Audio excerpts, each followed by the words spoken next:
Hello, everyone. Welcome to Coaches on the Couch. I'm Rachel Birchmore, and I'm here with a quick introduction to the podcast before we get into today's conversation. So, we're about 5 years in now and 80 episodes. And with my co host, Louise Rogers, we explore all aspects of leadership in the built environment. And Louise and I are both leadership coaches, and we support individuals and teams. And we come together to design and deliver leadership development programs for architects, engineers, and other consultants across the sector. More about that at stepuplondon.com. So today's conversation is about the journey of a tech startup. And we're exploring funding, reflection, pitching, and in fact, tennis. So let's go to that right now. Hi, everyone. Welcome back to Coaches on the Couch. I'm Rachel Birchmore. And today I'm really pleased to be joined by Amandeep Singh Kalra, who is an architect, an entrepreneur, and CEO of Greenflip. Hi, Amandeep. How are you? I am delighted to be back on the couch, wearing different things and hats now. So yeah, very, very delighted to be back. Great. So first things first, obviously, before we get into what I'm really looking forward to in this conversation, but please tell us something brief and interesting about your couch. I'm going to try and make this interesting, but Okay. the couch is the first couch that me and my wife bought when we first moved into our first home together 10 years ago, and it's still the same couch. Brilliant. In the house for 10 years, and we've moved it to the second place we've moved to. We had to carry this three-seater that does not disassemble up 6 meters and 32 steps around a very windy path, and it needed 4 or 5 people, but Wow. and we still got it. So, and it's still comfy. Oh, amazing. Well, that's good to hear. As you just alluded to there, you've been on the podcast before, sort of indirectly, because you were part of an event which I organised with Louise Rogers, the co-host here, and a brand strategist called Emma Keat. And that event was called Glue, which you were part of the panel. And then we sort of extracted parts of that and recorded a podcast. Also, when you were at Be First, your colleagues Jacob Wilson and Sarah Beth Riley, as she was at the time, came on. That was a couple of years ago now. But I believe this is your first direct visit, so welcome. And just to introduce a bit of your background, you're an architect, obviously by background, working at Allies and Morrison and Levitt Bernstein before joining developer Brick by Brick and later Be First. And then in 2024, you left Be First and created Greenflip Homes, where you're now CEO. You're also a non-exec director of Eastlight Community Homes and New World Housing Associations, a Design Council Homes Task Force member, advisor to various London councils, and a trustee of the London Neighbourhood Scholarship Trust. And when you set up Greenflip, you made the decision to share parts of that startup journey on LinkedIn, which I've been following with interest. And today's conversation really will be centered around the various different aspects of that. It's not a journey that we've explored before on Coaches on the Couch, so it's a bit of a first for us and should be should be interesting. I mean, maybe we could start with you giving us a brief introduction to the what and why of Greenflip. Yes, sure. Really, it's centered around the fact that decarbonizing is stuck in Europe and UK. We still have millions of homes living in cold, it's really hot now, but generally cold, damp, and energy inefficient Yeah. homes.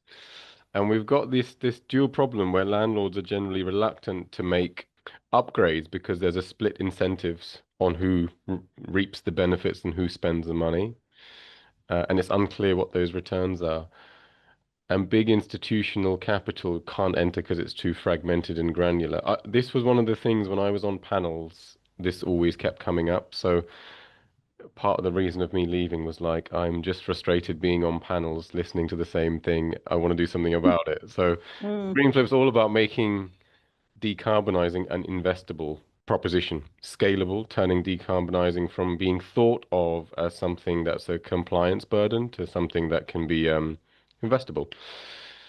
So yeah, we're more specifically a digital platform okay. that helps those two people, the investors and the landlords, to identify, to source, to assess and upgrade the UK's, particularly in the rental sector, for properties into zero energy bill homes. And we will use machine learning and AI analysis to do the financial modeling to unlock this.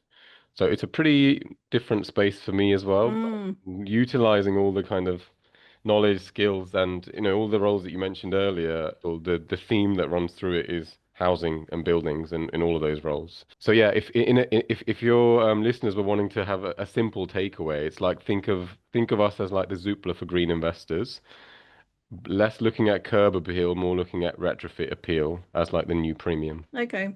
I like that. I like that summary. I'm interested in that bit where you sit on panels and you keep hearing the same problem come up. How you get from that to something that, I mean, that's about a year, is it, between, or is it longer in its gestation than that? How did you go from one to where you are now? Under a In year, actually. idea. Right, okay. Yeah, under a year. It was a talk that I was sat at, which was all about scaling decarbonizing, and I was talking about it from the point of counsel and Be First. And somebody was in the audience who was reached out to me saying, "Oh, I've got a solution that might help you." And I had a chat with them, and they were actually building. They were an ex-Arup engineer who left and went to build something that could help local authorities, um, primarily getting a grip with their data, because I found like lack of data was really holding councils back. I got really excited about his journey rather than his product, Right, okay. Yeah, and I okay. was like, this was actually a bit of a click for me. I was like, this person has had an itch and he's gone and scratched it. And I was the same. I'm like, I'm going to these panels talking about this problem, and actually I really, really want to do something about it that's tangible. And I enjoy speaking on panels, but I was like, these are the same themes that are coming up. There's not enough money, it's not scalable. How do we make this scale? And I think that the thing that particularly got me was, particularly with retrofitting in homes, the technical solutions are all there. The capital is Mm, also there. There is just a missing link that's connecting those two things together to make it flow. And I guess my thinking was like, I'd like to figure out how we can make it flow. And then it was jumping onto this program really that I'd never heard about, called Carbon 13, right, okay. applying to it, handing in my notice before I found out I'm on this program, because I sort of am a bit like, when I fixate on something, I kind of jump. And when you saw, maybe one of the posts that set off this whole thing about the journey was really talking about like, I've usually always left jobs when I've really enjoyed them, and that's like that's harder to do than when you're frustrated Yes, and you want to yeah. leave. For me, that's a good signal, because I'm absolutely really loving and enjoying something I'm doing, and then I see this bigger challenge that's really calling at me, and I'm not leaving because of something bad, but actually something incredible. I've done that so many times now that the scariness of doing that feels almost less scary, because I prove to myself when I do that, and it's wild and it's scary and it's Mm. crazy, that it somehow has worked out. So But it feels like a springboard rather than, you're going from something you're really enjoying, springing and using a springboard from that to something else, rather than when people are really frustrated in a job where clearly they've had a bit of a decline mindset wise before they start the new thing. So yeah, I can see that. no, I never want to yeah, I never let myself get into that position where my mindset is declining. And when I feel that, No. I usually get the itch very quickly to do something that's making me grow, but also just something closer and closer aligned to my Mm, values and of what I'd like, the big challenges in the world that I'd like to go out and try and tackle. yeah. So tell us a little bit about Carbon 13. What is that? So Carbon 13 it's a program for startups. It's Right. what I entered was called a venture builder. And for people that don't know what a venture builder is, it's really a program that pulls together people. This particular one is focused on entrepreneurs in the climate space. And the idea is that you come into a cohort of people all interested in tackling big problems around climate from a variety of backgrounds, like whether it's finance, scientists, PhD professors, software engineers, though I was one of two architects that were there as well. Right. And you find people that are interested in the same problem as you are and try to team up with them in a way where you bring complementary skill sets. And then you're wrapped with this incredible team of experts that pretty much give you I guess, a jump start into an MBA on how you build a business. How you build a business is venture backed, which is very different to building a traditional business. How do you raise capital? How do you pitch? What are the networks? Um, what does it take to scale? All of those resources are then wrapped around Yeah. you. So Right. long as you Okay. manage to team up with somebody. So, I mean, there's two things in there that I was keen to talk about. One, let's go to the funding first. Does the backing come through Carbon 13, or is that, are you pitching externally for that? Both. So as Right. part of the cohort, if you end up going through to phase two, you pitch for investment.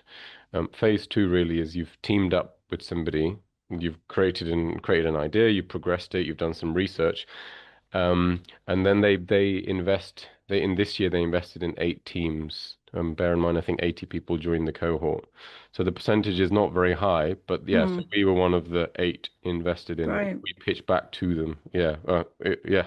It's actually the money is obviously really helpful because you've been on you've cut your salary for like 7, 8 months, but it's the validation that an idea that you've been building and But thinking yeah, about. It's pretty crazy and wild, and it's good yeah.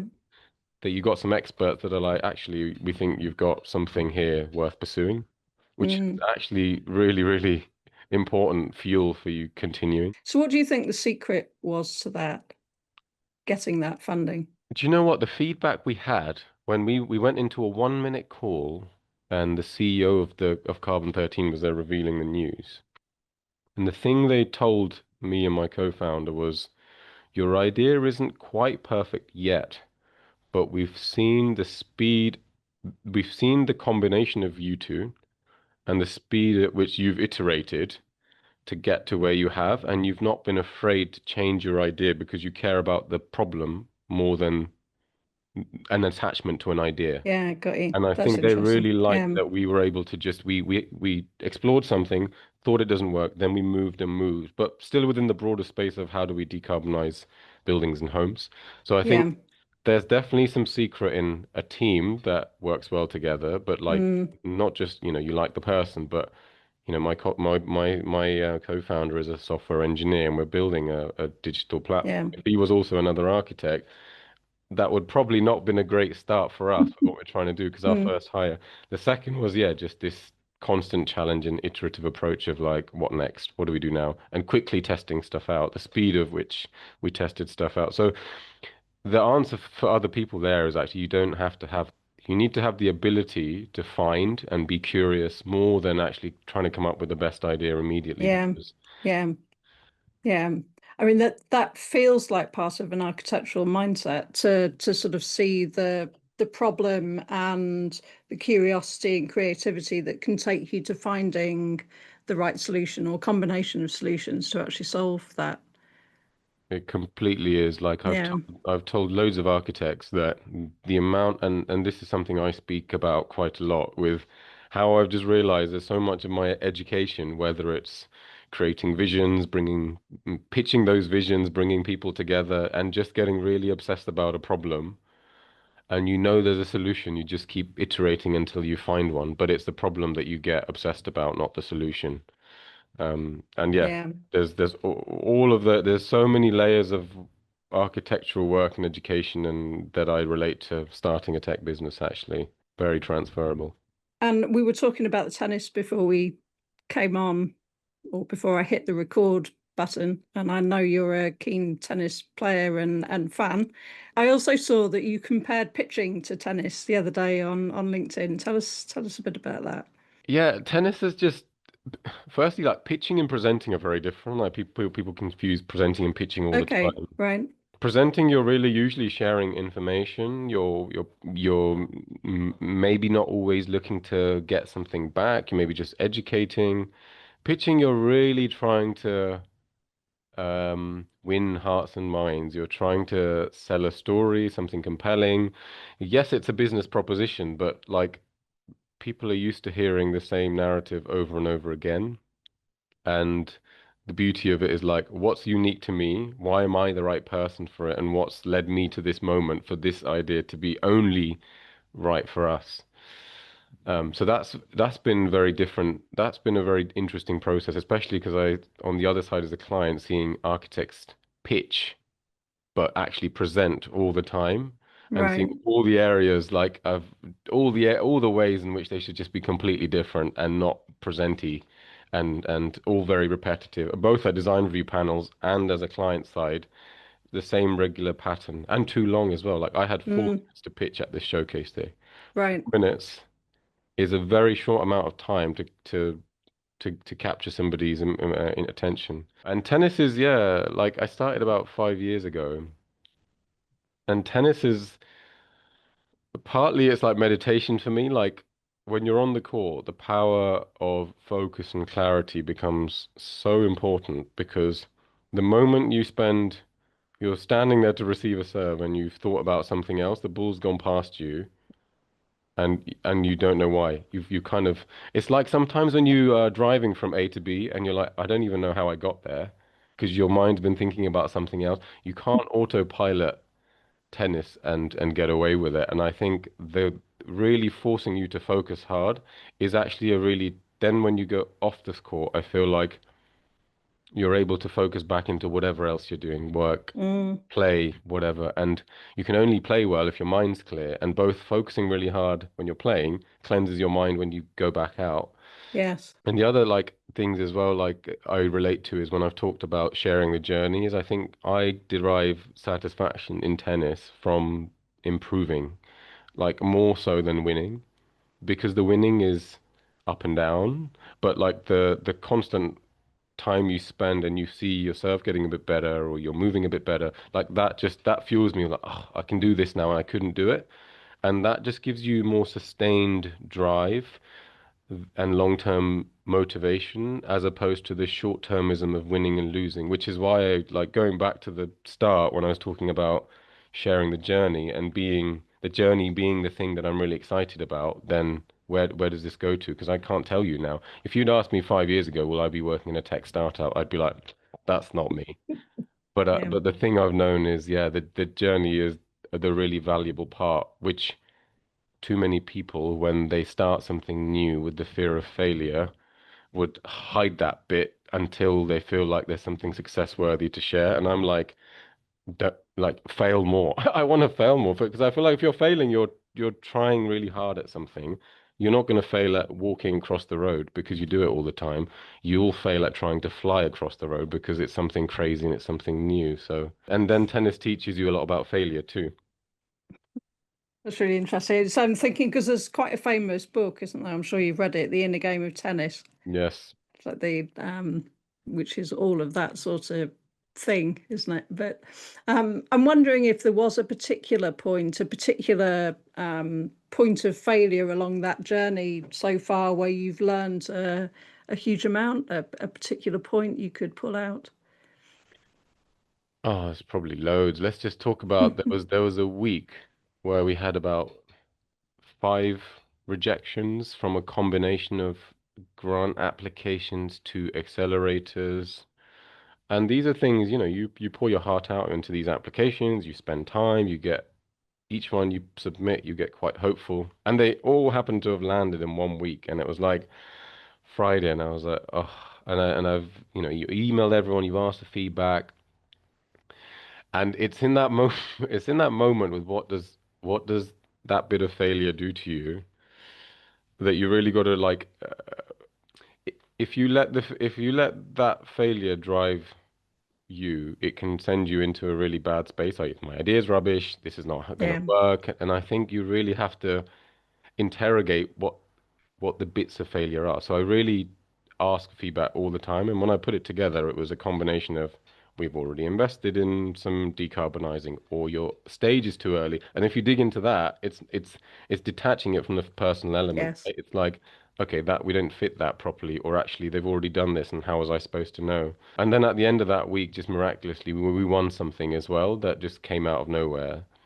And I mean, part of it's this like send energy out to the universe, but the rejections by Thursday did, I'm human, they did get to me. But I was really trying to Mm. just read into why, as opposed to Yes. it's a rejection, it's a personal failure. It's like, what is it specifically? Yes. Help me deal with it better. And then also just a miraculous. So I think, yeah, one learning there is just find the why, because we attach Yes. failure too personally. And then often, Mm. most of the time it's not, but we don't see it with a clear enough mind to go, this isn't an attack on me, it's this or it's that. Yes. Yeah, that depersonalization. I think also, I mean, that's similar to what you were saying before, isn't it? About the focus on the problem or the sort of end point, and then getting feedback on the ideas or whatever's happening along the way to stay focused over there. Yeah, a good example of Mm. this is I was just hearing a story about when our incubator had refused somebody's application to get onto the cohort, and they said to me, the email back from that person immediately validated that they made the right decision, right? And this email from this person, who clearly frustrated, sent back saying, how dare you? I'm very well qualified. Like, this is outrageous, blah, blah, blah. And the Carbon 13 is going, well, this journey is filled with so many failures. And if this first hurdle rate, this is how you feel, you're not ready for this journey yet, because there's Yeah. far more hurt and challenge along the way that you have to be really resilient to deal with. And they were like, well, it showed us that you're not quite ready yet, because there's loads of that to deal with. And if the first hurdle you slip, you're not in a good place. So the other aspect of this that I'm very interested in is I imagine you needed and still need to be networking in quite different circles to, or that's my perception anyway. Don't tell me, is that true? And if so, how did you go about it?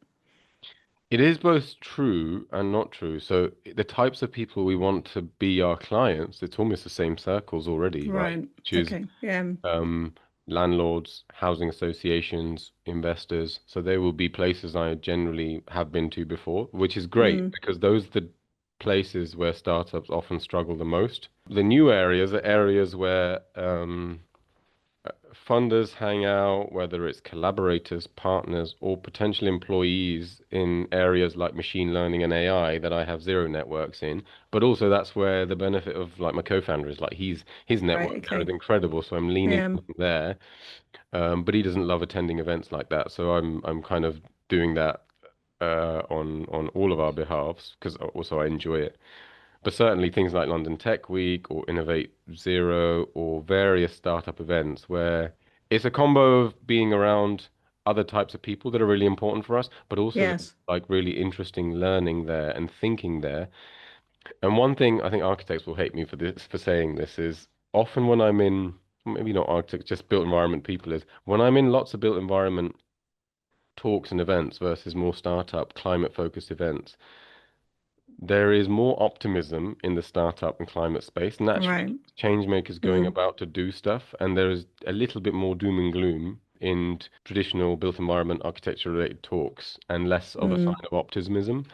And actually, like I resonate more with being around more optimistic people. That's what I'm, and that's not to say one is right or wrong, but I've really noticed there's a quite a stark difference between those types of events. But yeah, it is, and to get in, it is important to, like my circle has gone pretty, like I think my LinkedIn algorithms have gone insane because it doesn't know if I'm an architect, I'm an investor, You've I'm a tech, confused like it. it's gone crazy because it's just Yeah. all, it's a mix of all sorts of interesting people now. Yeah. Yeah. It sounds really refreshing. It's to be in different circles because I imagine the conversations are totally different too. It was that, yeah. So one of the things I did when I joined the incubator was like just set up a theme on why is uh why is financing decarbonizing so challenging? And then I would invite anyone that's interested. And then we've got a room with somebody from Goldman Sachs, a couple of scientists, somebody that's worked in the energy industry for ages, me, and then having a room with those experts with decades of experience attacking this problem from their angle that I've never heard before. I was like, oh, yeah. I've been in some too many places where there's similar voices and opinions shared, and other opinions don't mean you need somebody to disagree with you, but it's just a totally different viewpoint Yeah. thinking Yeah. that's not in your built environment circle. And I thought Yeah. that was super powerful for me. I think everybody Yeah. needs to find ways to just totally get out of their sector and have those conversations they care about with just very different lenses. That's inspiring me to go off and do that myself. Um, I'm thinking that we're likely to come towards the end of our time, and I'm wondering which aspect of this journey have we not talked about that we should have done? I guess we can talk a little bit more about the sharing and Mm, and also the timing, maybe, because if anybody else has ever been in that situation and where they're thinking, there's a difference between thinking and then leaping. And yeah. a lot of people think and not very many people leap. And it's well understood. But I think if people are in that moment, it might be worth just thinking about what was going through my head. Yes. Yes. Certainly the sharing the journey thing, I think is I was seeing lots of people take those leaps, disappear, and then come out with success or go back into jobs. And I was like, if you look at the stats, 90% of startups fail. And I don't want to disappear for for a certain amount of time and then go back into a job because I would have learned so much. What like already, I think I'm way more employable if I ever went back into a job. Mm, Although I think I've been defected now, I'm not sure I can say that now. But and like again, if I look at the stats, if you look at venture capital funding, only 1.7% goes into Asian founders and zero point 0.9 for like black investors. So right. stats are stacked so insanely against the space that if you don't embrace the journey and just look at the stats, you will never do it. And I think this was my way of actually taking the leap because I really embraced the likelihood of you not coming out is way high if you look at the stats. But actually, let's just enjoy the journey. If we pitch and we don't get investment, I've had 6 months where I've met Yes. 80 incredible people and learnt an insane amount. That's an outcome. And I think we undervalue that outcome. And I wanted to be like, well, if I at least share that with everybody, more people that build up too much fear about taking leaps because it could lead to failure, it's saying this is success still. It's not failure. The failure isn't the outcome. So I wanted to just motivate more people that are thinking about those things to just reduce the fear of failure a bit. Mm, Um, yeah. With the sort of interim goal, as it were. So it's not getting all the way over there to that end point. It's that journey and the steps along the way as success, as you say. Yeah, the reframing. That's it. Like if my mission's Mm, to help decarbonize 1 million a year, that is far away. And if I yeah. only use that as a measure of success, you're going to be deferring satisfaction, happiness for so long. And when people ask me, usually I get this question a lot when I meet people, how's it going? And Mm, my response usually is, I'm happy, I'm growing, and and I always start with happy because that is my measure. yeah. Because otherwise Yeah. other measures can be transactional, right? If some people are looking for a type of measure, and like that is generally my measure of like, am I still enjoying this? Am I still happy? Am I still growing? Yes, this is what's Yeah. happening right now. But it's so much better than busy as well. Yeah, As so and many people say, how are well, you no, I think busy? that ended up happening to me. I was Yeah. busy, but I wasn't busy in a way I was like satisfactorily busy, right? Yes. We can all end up satisfactorily busy in some way and kind of be a bit of a slave to our calendar and not really have the moment to pause. And I feel like I can choose, like, this is really important. I am going to speak to this person. I'm going to see them in person. This is not that important. And really valuing time when it becomes so precious to me right now, like you become very, very surgical and brutal about where you spend it because it becomes really finite. And I think when you become a slave to your calendar, you forget that. It's kind of like, right. And I was on the train next to me, someone who was just opened his calendar and he was really annoyed. And I was like, yeah, that's just not a nice feeling where you are literally controlled by a diary. Yeah, that's right. Yeah. And too much of that at the moment. And the Mm. why now timing for me was Mm. combo of a few things. So it was A, fed up of attending those talks, but it was B, seeing this 1.5 million pound new homes target arrive and, being on that Design Council Homes task force and running those numbers with the teams and going, well, actually, we can't deliver that within the climate budget, let alone everything else we have to do. Like it'd be like over 103% of our budget. And the big problem still remains unsolved because it's not shiny and fun to announce is what do we do with the 80% of the stock that'll be here in 2050 Yes. that's Yeah. 20% of our emissions. So it was that coming out and going, right, no one else is still caring about this huge challenge. And I think it is a big opportunity, and changes are coming in this sector. So for me, I was like, yeah, the money and the tech is there, the data is missing, and I think there is something interesting there for me to look at, and that was enough of a motivator and driver. Yeah. Amazing. So where are you up to now? Have you got people using the platform? Are you at that stage, or are you still We earlier? will hopefully be having a pilot with a very Right. big company, which I can't say anything about No, sure. yet, but maybe it will soon be on my LinkedIn in the next month or so. We're at that stage basically. Some early people are testing it to test its accuracy, and then it will go Yeah. out publicly once we're happy. So the missions, the mission still remains for us, like we decarbonize 1 million homes a year, because that's the pace the UK needs. Mhm. In terms of where we are, like we've sort of validated the things we want to do now. So we're currently hiring for 2 roles. So you would have seen me advertise for that maybe Yes. weeks back, Yeah. Rachel. I'm also taking a very different approach to that, but we don't have time to talk about it today. We've talked about hiring before. Sure. But there's 2 roles we're looking for. We're still looking for a founder's associate, and that's just, yeah, if you've got a curious mind, you're impact led, you're a generalist, come and speak to me, drop me a line on LinkedIn. And the other role is the machine learning and AI role. I imagine there's less viewers listening that might be interested in that. But also, if you know somebody, let me know. Who knows? Yeah. Who We're knows? raising further investment as well in a month's time, mostly to boost the growth of our team. Yeah, I want to be sat here this time next year on the couch telling you that we are decarbonizing hundreds of homes and creating serious impact and generating revenue. Me too. Well, let's get that booked in for 12 months' time. Please do, yes. That sounds great. I think that's a brilliant sort of moment to wrap up. Actually, you seem to have taken us to I was going to ask you what next, but you've nicely put that at the end of your answer to the last question. So that's beautifully done. Thank you very much, Amandeep. Really enjoyed the conversation. I've really been looking forward to this one. Hopefully, it's useful to our listeners. So thank Pleasure. you. Great to be here.